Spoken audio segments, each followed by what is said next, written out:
Hello everyone, welcome to channel learn with ease. आज हम करेंगे कैश बुक। आज के लेसन में हम प्रैक्टिकल प्रॉब्लम क्वेश्चन नंबर 21 को सॉल्व करेंगे। यह क्वेश्चन चैप्टर नंबर 11 डी के गोयल की बुक से लिया गया है। तो शुरू करते हैं आज का लेसन।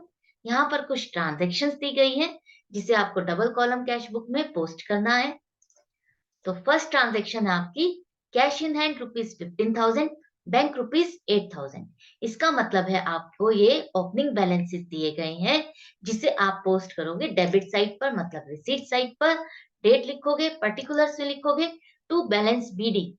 ओपनिंग बैलेंस के लिए हम टू बैलेंस बीडी लिखते हैं, और कैश का बैलेंस है तो कैश के कॉलम में लिखोगे 15,000 रुपए, और बैंक के बैलेंस के लिए बैंक के कॉलम में लिखोगे 8,000 रुपए। नेक्स्ट है sold goods to X on credit for ₹10,000। अब आपने कुछ सामान बेचा है एक्स को उधार में 10,000 रुपए का, मतलब कि आपको पेमेंट नहीं आई है। तो एंट्री हो जाएगी X account debit 10,000 to sales account 10,000।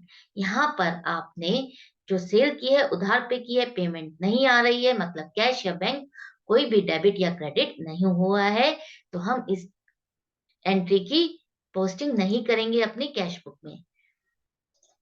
Next है sold goods for ₹20,000, received cheque from them, discount allowed 2.5%, cheque was deposited into bank on 7th मार्च।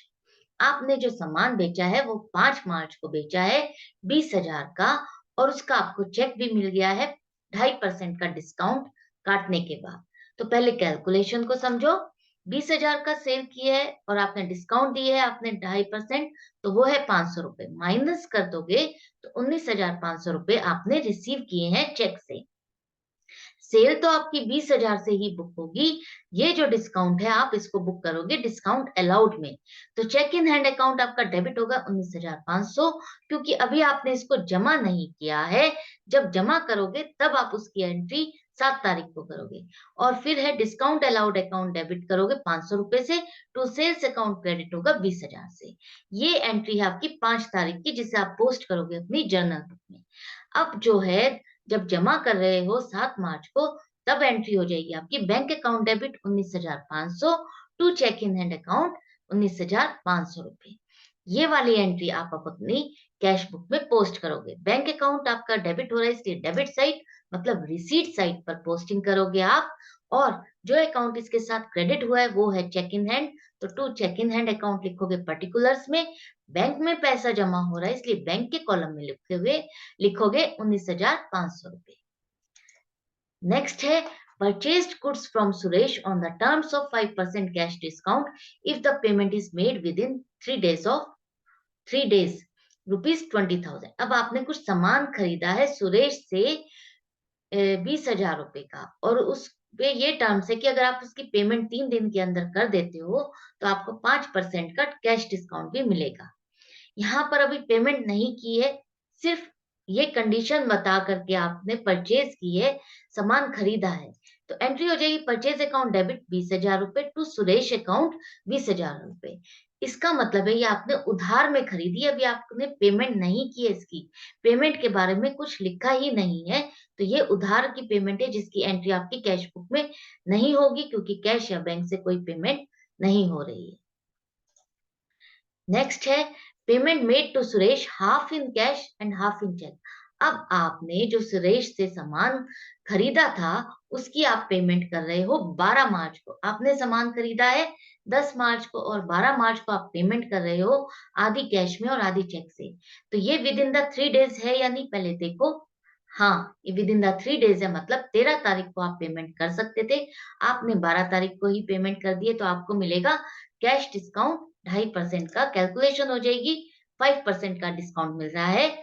20,000 की परचेज की है, 5% का डिस्काउंट है, 1,000 रुपए माइनस करोगे, 19,000 रुपए की पेमेंट आपने की है। किस तरह से? आधी पेमेंट आपने कैश से किया और आधा चेक दिया है। तो सुरेश अकाउंट डेबिट करोगे, 20,000 से पेमेंट कर रहे हो उसको, कैश दे रहे हो आधा अमाउंट, मतलब कि टू कैश अकाउंट क्रेडिट करोगे 9,500 से, टू बैंक अकाउंट करोगे 9,500 से।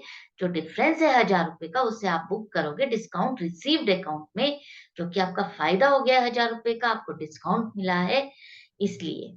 अब कैश और बैंक यहाँ पर दोनों ही आ रहे हैं इस एंट्री में, तो आप मुझे बताओगे क्या ये एंट्री कॉन्ट्रा एंट्री है? नहीं, ये एंट्री कॉन्ट्रा एंट्री नहीं है। कॉन्ट्रा एंट्री तभी होती है जब कैश और बैंक अकाउंट में से ही एक अकाउंट डेबिट और दूसरा अकाउंट क्रेडिट हो रहा होता है, तभी हम उसे कॉन्ट्रा एंट्री कहते हैं। ये एंट्री कॉन्ट्रा नहीं है, इसकी आप सिंपल पोस्टिंग करोगे। पेमेंट कर रहे हो, पेमेंट साइड क्रेडिट साइड पर लिखोगे आप, पर्टिकुलर्स में लिखोगे बाय सुरेश अकाउंट। क्यों? क्योंकि कैश और बैंक दोनों के साथ जो अकाउंट डेबिट हो रहा है वो सुरेश का है, इसलिए आप बाय सुरेश अकाउंट लिखोगे पर्टिकुलर्स में। कैश के कॉलम में लिखोगे 9500 और बैंक के कॉलम में लिखोगे 9500। डिस्काउंट रिसीव्ड वाला पार्ट आप अपनी जर्नल बुक में लिखोगे। नेक्स्ट है received a bank draft for rupees 6820 from Siaram in full settlement of rupees 7000 due from him.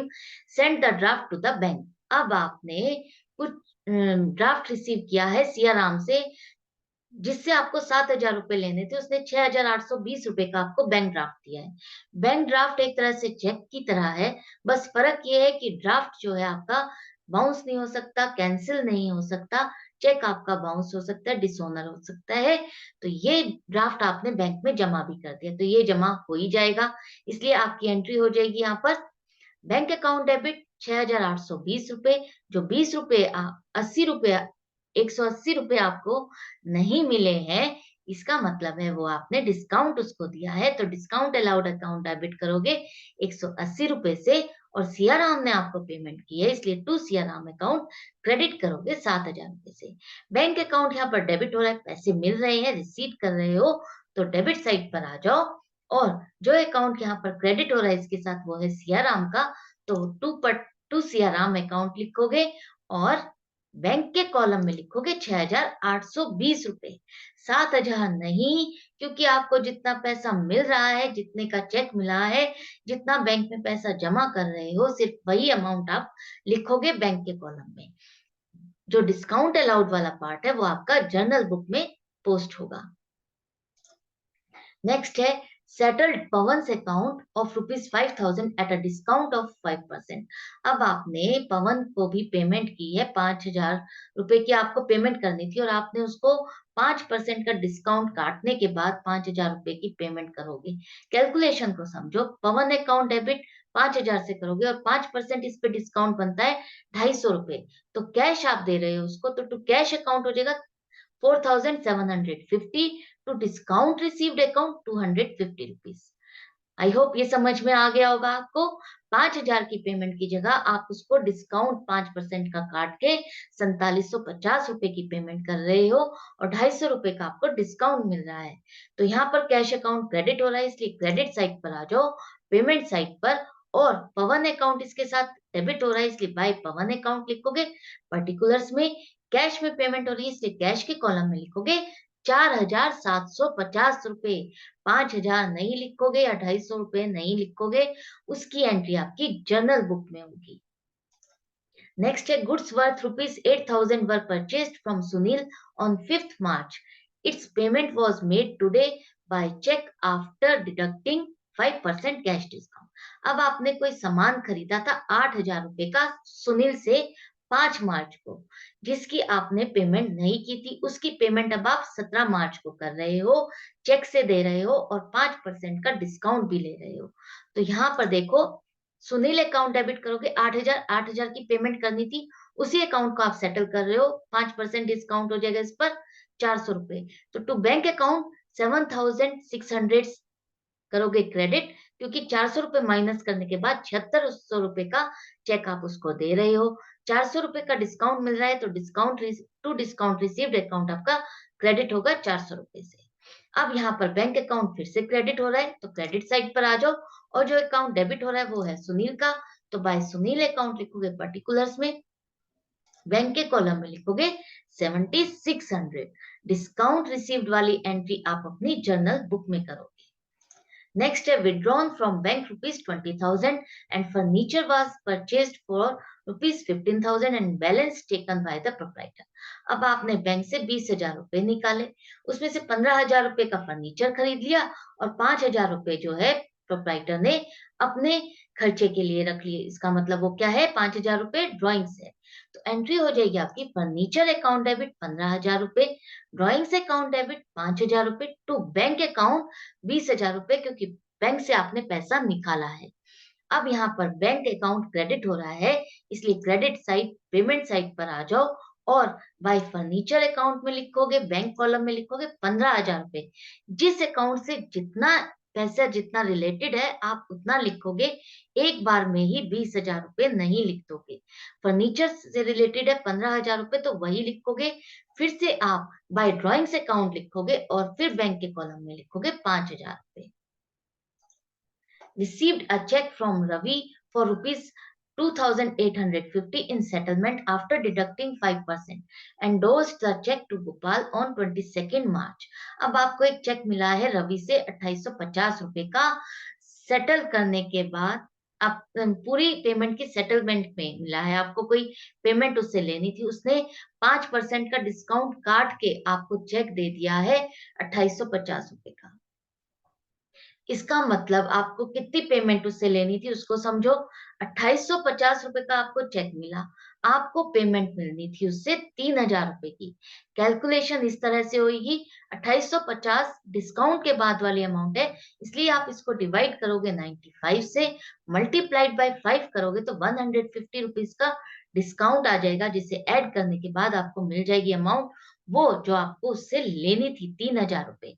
तो यहाँ पर चेक मिल रहा है, आपने इसको अभी जमा नहीं किया है, तो cheque in hand account debit करोगे 2,850 रुपए, डिस्काउंट अलाउड अकाउंट डेबिट होगा 150 रुपए से, टू रवि अकाउंट क्योंकि रवि दे रहा है उसके अकाउंट को क्रेडिट करोगे 3,000 रुपए से। अब यहाँ पर इस एंट्री में बैंक या कैश नहीं आ रहा, तो इस एंट्री को हम नहीं लिखेंगे अपनी कैश बुक में। दूसरा, अब आगे ये कह रहा है कि 22 मार्च को आपने इस चेक को गोपाल को एंडोर्स कर दिया, मतलब आपको गोपाल को कोई पेमेंट करनी थी, आपने यही चेक उठा करके गोपाल को दे दिया, तो गोपाल अकाउंट डेबिट हो जाएगा 2,850 रुपए, to cheque in hand account हो जाएगा क्रेडिट 2,850 रुपए से। यहाँ पर भी आपका कैश या बैंक इन्वॉल्व नहीं हो रहा, कोई पेमेंट नहीं जा रही, कोई पेमेंट आ नहीं रही है, तो इसकी एंट्री भी हम अपनी कैश बुक में नहीं करेंगे। नेक्स्ट है placed an order with Jet Traders for goods of the value of rupees 10,000 and sent a cheque of rupees 8,000 with the order.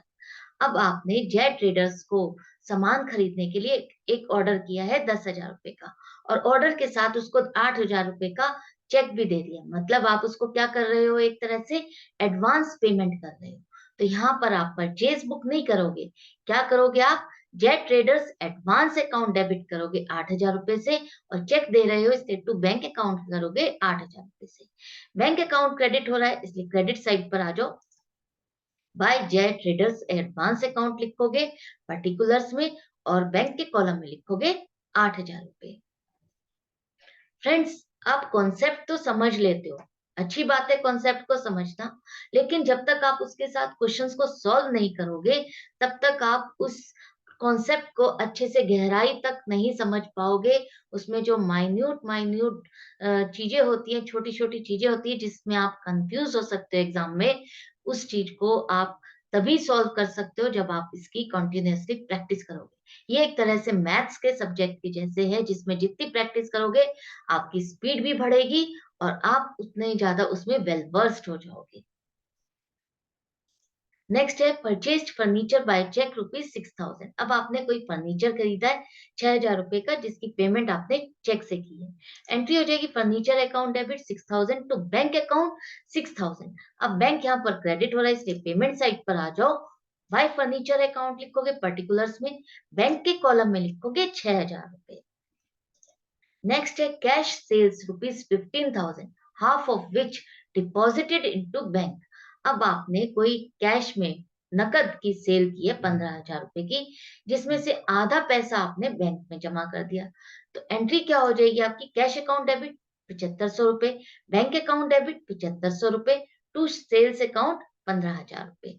यहाँ पर ये दोनों ही अकाउंट कैश और बैंक डेबिट हो रहे हैं, क्या ये कॉन्ट्रा एंट्री है? नहीं, ये कॉन्ट्रा एंट्री नहीं है। कैश और बैंक तो आ रहे हैं, लेकिन कॉन्ट्रा एंट्री की कंडीशन ये होती है कि कैश और बैंक में से ही एक अकाउंट डेबिट और दूसरा अकाउंट क्रेडिट होना चाहिए ताकि हम उसकी कंप्लीट पोस्टिंग कैश बुक में कर सकें। लेकिन ऐसा नहीं हो रहा है, ये दोनों ही अकाउंट डेबिट हो रहे हैं, इसकी आप सिंपल पोस्टिंग करोगे। डेबिट हो रहे हैं इसलिए डेबिट साइड पर ही करोगे इसकी पोस्टिंग, और जो अकाउंट इसके साथ क्रेडिट हो रहा है वो है sales account. To sales account लिखोगे पर्टिकुलर्स में, कैश के कॉलम में लिखोगे 7,500 और बैंक के कॉलम में लिखोगे 7,500। नेक्स्ट है X settled his account by payment of ₹10,150, ₹150 being interest charge. यहाँ पर आपको कोई एक्स को पेमेंट करनी थी, एक्स सेटल्ड हिज अकाउंट मतलब एक्स से आपको पेमेंट लेनी थी यहाँ पर 10,000 रुपए की, और उसने आपको पेमेंट भी कर दी है, साथ में आपको 150 रुपए का इंटरेस्ट भी मिल रहा है। तो यहाँ पर एंट्री हो जाएगी आपकी कैश अकाउंट डेबिट 10,150 रुपए, क्योंकि आपने कैश में ही रिसीव किया है। अगर आपको चेक मिला होता तो यहाँ पर मेंशन होता, नहीं लिखा, इसका मतलब हम यही मानेंगे कि आपने कैश में पेमेंट रिसीव की है। अब एक्स दे रहा है इसलिए 2x अकाउंट को क्रेडिट कर दोगे 10,000 रुपए से। जो 150 रुपए इंटरेस्ट मिला है वो आपकी इनकम है, जिसे आप लिखोगे टू इंटरेस्ट अकाउंट क्रेडिट में 150 रुपए से। अब यहाँ पर कैश अकाउंट आपका डेबिट हो रहा है, डेबिट साइड पर आ जाओ और पर्टिकुलर्स में दोनों ही अकाउंट लिखोगे और अलग अलग अमाउंट लिखोगे। 2x अकाउंट लिखोगे, कैश के कॉलम में लिखोगे 10,000 रुपए और फिर से लिखोगे टू इंटरेस्ट अकाउंट और 150 रुपए लिखोगे कैश के कॉलम में।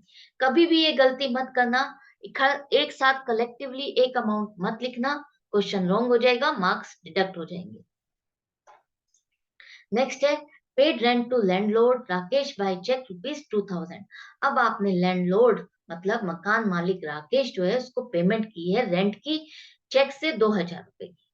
अब यहाँ पर एक छोटा सा पॉइंट बताती हूँ। इस पॉइंट में आपको ये कंफ्यूज करने के लिए नाम दिया गया है लैंडलॉर्ड का, ये फाइंड करने के लिए, ये जज करने के लिए कि आप इस खर्चे को खर्चे में बुक करते हो या जिसे पेमेंट कर रहे हो उसके नाम से बुक करते हो। तो अगर आपने प्रैक्टिस की हुई है तो आपको पता होगा कि हम इसे राकेश के नाम से नहीं, इसको हम किससे बुक करेंगे, खर्चे के नाम से, मतलब कि रेंट अकाउंट से।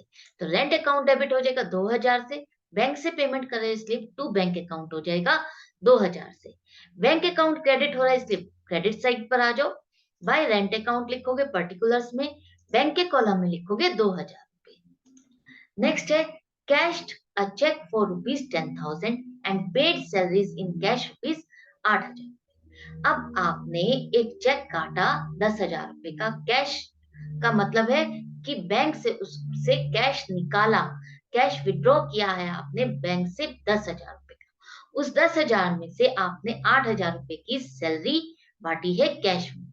तो अब आपको इसकी एंट्री दो तरह से करनी होगी। कैश अकाउंट डेबिट करोगे 10,000 रुपए टू बैंक अकाउंट 10,000 रुपए, आपने पहले बैंक से विड्रॉ कर लिया है कैश, अब उसकी सैलरी बांट रहे हो तो तब उसकी एंट्री हो जाएगी salary account debit 8,000 to cash account 8,000।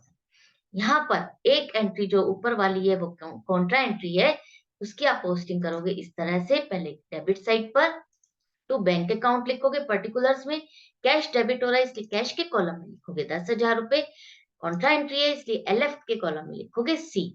अब क्रेडिट साइड पर लिखोगे आप बाय कैश अकाउंट, क्यों, क्योंकि बैंक से पैसा निकल रहा है, बैंक के लिए जो अकाउंट डेबिट हुआ है वो है कैश अकाउंट, इसलिए आपने इसको यहाँ पर पर्टिकुलर्स में लिखा। बैंक के कॉलम में लिखोगे 10,000 रुपए, एलएफ के कॉलम में लिखोगे कॉन्ट्रा है सी। ये तो अब आपने पैसे निकाल लिए, अब आपने इससे सैलरी बांटी है तो यहाँ पर फिर से आप एंट्री करोगे बाय सैलरीज अकाउंट, क्योंकि कैश अकाउंट यहाँ पर क्रेडिट हो रहा है, बाय सैलरीज अकाउंट लिखोगे और कैश के कॉलम में लिखोगे 8,000 रुपए। नेक्स्ट है deposited into bank balance of cash in excess of 5,000।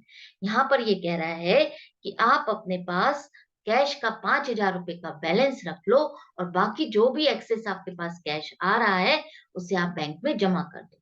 इसके लिए आपको क्या करना पड़ेगा, डेबिट और क्रेडिट साइड का टोटल चेक करना होगा। हमने टोटल किया तो डेबिट साइड का टोटल आ रहा है 42,650, जिसमें से आप माइनस करोगे क्रेडिट साइड का टोटल 22,250 रुपए, तो बैलेंस आ रहा है आपके पास 20,400 रुपए। 20,400 रुपए में से वो कह रहा है 5,000 रुपए रख लो और 15,400 रुपए अपने बैंक में जमा कर दो। तो बैंक में जमा करने हैं, क्या एंट्री हो जाएगी? Bank account debit to cash account. ये हो गई आपकी कॉन्ट्रा एंट्री। तो पोस्टिंग करो आप, टू कैश अकाउंट लिखोगे, बैंक अकाउंट डेबिट हो रहा है, उसके साथ जो अकाउंट क्रेडिट हुआ है वो कैश है, तो टू कैश अकाउंट लिखोगे। पर्टिकुलर्स में बैंक में पैसा जमा हो रहा है इसलिए बैंक के कॉलम में लिखोगे 15,400 रुपए। कॉन्ट्रा है इसलिए एलएफ में लिखोगे सी। क्रेडिट साइड पर आ जाओ अब और लिखो बाय बैंक अकाउंट, क्योंकि कैश अकाउंट क्रेडिट हो रहा है, उसके साथ जो डेबिट हुआ है वो है बैंक अकाउंट, इसलिए हमने लिखा बाय बैंक अकाउंट पर्टिकुलर्स में, और कैश के कॉलम में लिखोगे 15,400 रुपए। ये हो गई आपकी कॉन्ट्रा एंट्री, 15,400 रुपए बैंक में जमा करने की। अब आप एंट्री करोगे, जो क्लोजिंग बैलेंस दिखाना है 5,000 रुपए। डेबिट बैलेंस आ रहा है कैश का, जिसे आप शो करोगे क्रेडिट साइड पर, दोनों साइड के टोटल को इक्वल करने के लिए। एंड में आप यहाँ पर लिखोगे अब बाय बैलेंस सीडी और 5,000 लिखोगे कैश के कॉलम में। टोटल लिखोगे दोनों साइड पर 42,650। अब है बारी बैंक के कॉलम के टोटल को करने की। डेबिट साइड का टोटल है 57,220 और क्रेडिट साइड का टोटल है 63,100 रुपए। इसका मतलब है आपने पेमेंट साइड का टोटल जो है ज्यादा आ रहा है रिसीट साइड के टोटल से, तो यहाँ पर आपने बैंक से ज्यादा पैसा निकाल दिया है, बैलेंस है नहीं, वो है 5,880 रुपए, जिसे आप कहोगे बैंक ओवरड्राफ्ट। ये है बैंक का क्रेडिट बैलेंस, जिसे आप शो करोगे अपने डेबिट साइड पर, दोनों साइड के टोटल को मैच करने के लिए। क्लोजिंग बैलेंस है इसलिए लिखेंगे टू बैलेंस सीडी, बैंक के कॉलम में लिखेंगे 5,880 रुपए और एंड में लिखोगे आप 63,100 लिखेंगे फ्रेंड्स। दोनों साइड पर आप 63,100 लिखोगे। जिस साइड का टोटल ज्यादा होता है हम वही टोटल लिखते हैं। बाई मिस्टेक मैंने यहाँ पर 57,220 लिख दिया है। आई होप ये क्वेश्चन आपको क्लियर हो गया होगा, कोई मिस्टेक नहीं करेंगे आप। मैं मिलूंगी आपसे नेक्स्ट वीडियो में नेक्स्ट लेसन के साथ। आप जाने से पहले चैनल को सब्सक्राइब कर दीजिए, लाइक कीजिए, शेयर कीजिए। आई होप कि आप मेरे को फॉलो करते हुए चैप्टर को अच्छे से समझते जा रहे हो और हर क्वेश्चन को सॉल्व करते जा रहे हो।